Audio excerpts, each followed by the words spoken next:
Good morning. As the sun rises over this peaceful street, it's easy to believe that nothing could ever disturb the calm. But beneath the surface, even the quietest neighborhoods can hide deep tensions, unseen, unheard, and slowly building. Today, we're diving into a story from a quiet street in Ocala, Florida. A story of neighbors, community, and a conflict that spiraled into tragedy. This is not just a tale about one street, but a reflection of what can happen anywhere, when misunderstandings and frustrations are left to fester. The documentary The Perfect Neighbor explores how quickly things can escalate when we stop seeing each other's humanity. It asks us to consider, how well do we really know the people living just a few steps away from our own front doors? In this working-class neighborhood, families lived side by side. Kids played outside, filling the air with laughter and the simple joys of childhood. The sidewalks echoed with the sounds of games, bikes, and friendships being formed in the open air. But for Susan Lorincz, those sounds became a source of constant frustration. What was music to some was noise to her, an intrusion that chipped away at her sense of comfort and solitude. Living alone, she saw the children's play not as innocent fun, but as a threat to her peace. The laughter and shouts that filled the street became reminders of her own isolation, amplifying her sense of being an outsider in her own home. Over time, her annoyance grew into resentment, and she began to see her neighbors as adversaries. Small irritations became personal, and every interaction seemed to add fuel to a growing fire. The Owens family, especially Ajikeowens and her 4 children, were at the heart of this tension. Their presence, once just part of the neighborhood's daily rhythm, became a focal point for Susan's anger and frustration. What should have been a simple, neighborly disagreement became a slow-burning conflict, fueled by isolation and a lack of empathy. Instead of reaching out, both sides retreated further, letting suspicion and fear take root. This story is a warning. When we stop communicating and let fear take root, the consequences can be devastating. The silence between neighbors can become a breeding ground for misunderstanding, and the smallest spark can ignite something irreversible. The events on that Florida street remind us how fragile community truly is. It's a call to remember that the bonds we share with those around us must be nurtured, or risk being lost to anger, fear, and silence. For Susan Lorincz, the sounds of children playing were intolerable. Instead of talking to her neighbors, she called the police, again and again. Her complaints weren't about crime, but about kids being kids, riding bikes, laughing, playing. Police records show a pattern of escalating calls, turning normal childhood noise into a neighborhood crisis. The Owens children, just trying to enjoy their summer, became targets of constant scrutiny. Imagine being a child, your laughter treated as a nuisance, worthy of a police report. Lorinc's repeated calls created an atmosphere of distrust and fear.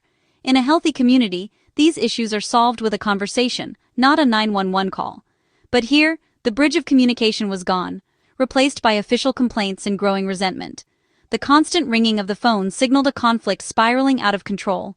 What should have been a simple annoyance was now a battle line drawn in the sand. On June 2, 2023, months of tension in a quiet Florida neighborhood finally exploded into chaos. What had started as a series of small disputes between neighbors was about to reach a breaking point, forever altering the lives of everyone involved.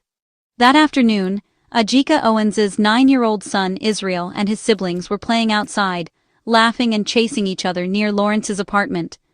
It was a typical summer day, filled with the sounds of children at play, their voices echoing through the complex. But beneath the surface, resentment simmered. Lorincz, who had complained about the children before, was furious. This time, she confronted the kids, not just with harsh words, but with actions that would leave a lasting scar. According to witnesses, Lorincz hurled roller skates at Israel, swung an umbrella wildly, and shouted racial slurs at the terrified children. The confrontation quickly escalated, drawing the attention of neighbors who watched in disbelief. In a shocking move, she even snatched a tablet from one of the children, turning what could have been a minor argument into a frightening ordeal. The children's sense of safety was shattered in an instant. The children, now huddled together and visibly shaken, realized their neighbor had crossed a line that could not be uncrossed. Fear replaced their earlier joy. Lorincz then called 911, her voice trembling as she claimed she feared for her life. But her story didn't match what witnesses had seen. The reality was far more complicated and far more disturbing. For the Owens family, this was no longer just about noise complaints or neighborly disagreements. It was about the safety and dignity of their children, and the fear that their home was no longer a safe haven. Israel, his heart pounding, ran home as fast as he could. He burst through the door, breathless and shaken, and told his mother everything that had happened. Ajikeowens listened to her son's story, her concern turning to resolve. She knew she couldn't ignore what had happened. She had to protect her children, no matter the cost. As the sun set over the neighborhood, a sense of unease settled in. The events of that afternoon had set the stage for a final, tragic confrontation, one that would leave the community forever changed. Ajikeowens, determined and protective, prepared to confront the neighbor who had gone too far. She was ready to stand up for her children, no matter what it took. That day marked a turning point. The neighborhood would never be the same, and the echoes of that afternoon would haunt everyone who witnessed it. Ajikeowens did what any mother would do. She went to confront the neighbor who had threatened her children. Her heart pounded with a mix of fear and determination, driven by the need to protect her family. The hallway felt longer than ever as she approached, every step echoing her resolve. She knocked on Susan Lorinc's door, demanding answers, her children watching nearby. Their small faces were filled with worry, clinging to each other as they waited for someone to respond. The air was thick with tension, the silence on the other side of the door almost deafening. Lorincz refused to open the door, hiding behind a locked barrier.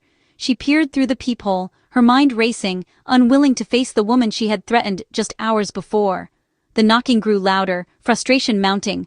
Ajike's voice trembled with emotion as she pleaded for an explanation, her children's safety at the forefront of her mind. Instead of talking, instead of calling the police, Lorincz made a fatal choice. She stood frozen, fear and anger clouding her judgment as the situation escalated beyond words. From behind her locked door, she fired a single shot. The sound was sudden, violent, a decision that could never be undone. The bullet struck Ajikeowens, killing her in front of her children. In a matter of seconds, a family was shattered, and a mother's love was met with unimaginable loss. In an instant, a mother's quest for answers ended in tragedy. The cries of her children echoed through the hallway, their lives forever changed by what they had witnessed. The sound of the gunshot shattered the evening, and the lives of the Owens family. Neighbors peered from behind curtains, shocked by the violence that had erupted so close to home. The children, who moments before watched their mother stand up for them, now watched her fall. Their innocence was stolen in a single senseless moment. The argument was over, replaced by irreversible violence. Police arrived, but it was already too late to undo the damage. A simple knock had been answered with a gun. The evidence of that night, one bullet, one shell casing, told a story of fear, anger, and irreversible loss. The conflict that began with complaints about children playing ended with a mother dying on her own doorstep. The toys left behind were a haunting reminder of the innocence lost. A community was left in shock. Grief and disbelief rippled through the neighborhood, as everyone struggled to understand how a simple dispute could end in such heartbreak. The aftermath was chaos and heartbreak. Neighbors rushed to the scene, finding Ajikeowens lifeless, her children in shock. Paramedics arrived, but it was too late.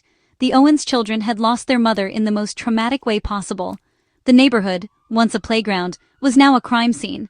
The community rallied to support the children, but the pain was deep and lasting. Outrage grew as Lorincz was not arrested immediately, fueling frustration and anger. The story gained national attention, sparking conversations about race, justice, and the meaning of community. The quiet street in Ocala became a symbol of a fractured society. Justice for Ajikeowens was complicated by Florida's Stand Your Ground law. This law allows lethal force if someone believes they're in danger, with no duty to retreat. Lorincz claimed she feared for her life, delaying her arrest for days. The law forced investigators to consider her perspective, even though Owens was unarmed and outside a locked door. After public pressure and investigation, authorities ruled Stand Your Ground didn't apply. Lorincz was the aggressor. She was charged with manslaughter, not murder, and later convicted and sentenced to 25 years. The outcome brought some closure, but couldn't undo the loss. The case highlighted how self-defense laws can complicate justice, especially when race is involved. The shadow of the law shaped this tragedy from the start. To understand this tragedy, we we must confront the role of race. Susan Lorincz was white, Ajikeowens and her children were black. This dynamic taps into the adultification of black children, seeing them as older, less innocent, and more threatening. Lorinc's fear was shaped by these biases, turning playful kids into perceived threats. Studies show self-defense laws are more likely to justify white-on-black violence. In this case, Lorinc's claim of fear delayed her arrest, despite the facts. Many believe the outcome would have been different if the races were reversed. This tragedy forces us to face the uncomfortable truth. Not all fears are treated equally, and perception is too often colored by race. Justice must be blind, but too often it is not. The tragedy fractured the Ocala community, exposing deep divisions. Some sympathized with Lorintz's desire for quiet. Others stood with the Owens family, seeing the harassment for what it was. The shooting forced everyone to take sides, shattering any sense of unity. Yet, out of grief, many neighbors rallied around the Owens children, offering support and solidarity. Vigils were held, memorials created, and voices raised for justice. The community's response showed both its fractures and its resilience. Tragedy revealed the worst and the best in people. The actions of one, driven by isolation, caused immense harm. The collective response of many, driven by empathy, offered hope. In the darkest times, community can still be a force for healing. The story of Ajikeowens and Susan Lorincz is a lesson for us all. It shows the importance of connection, how isolation breeds resentment, and communication can prevent tragedy. We must fight the adultification of black children and protect their right to be kids. Empathy means seeing the child, not a stereotype. Laws like Stand Your Ground must be applied fairly, without racial bias. Justice should not depend on the color of your skin. The public outcry in this case shows people want accountability and equality. We honor Ajikeowens by choosing empathy, connection, and understanding in our own communities. Be the neighbor who builds bridges, not walls. The path to a safer, more compassionate world starts with each of us. It begins right outside our own front door.